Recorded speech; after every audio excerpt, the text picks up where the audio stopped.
Les manuels Becherel CM1 et CM2 proposent des codages communs qui circulent entre les trois domaines, grammaire, conjugaison et orthographe.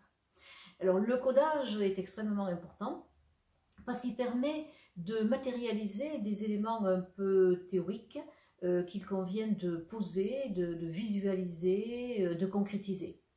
Un codage important par exemple est celui du verbe, qui est le pivot de la phrase, qui est difficile à identifier par les élèves parce que justement il change de forme. C'est une de ses spécificités, c'est à cela qu'on le reconnaît. Et nous disons que le verbe est une espèce de caméléon qui sait se camoufler dans la phrase, qu'il faut débusquer, qu'il faut trouver, et ensuite on le met entre crochets parce qu'on va en avoir besoin pour le sujet, mais également pour les compléments. Les fonctions sont visualisées d'une manière relativement simple, hein, avec des surlignements de couleurs.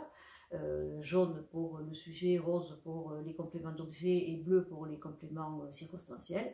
Ces codages qui sont installés en grammaire sont parfois repris en conjugaison et en orthographe. Alors certains de ces codages sont récurrents et puis certains sont également ajoutés suivant le domaine, comme par exemple des flèches, flèches d'accord entre le sujet et le verbe, et c'est bien du sujet vers le verbe hein, qu'il faut aller puisque c'est le sujet qui est d'honneur, ou une flèche également du non-noyau vers l'adjectif. En conjugaison également, il va y avoir un codage pour les marques de temps et puis les marques de personnes.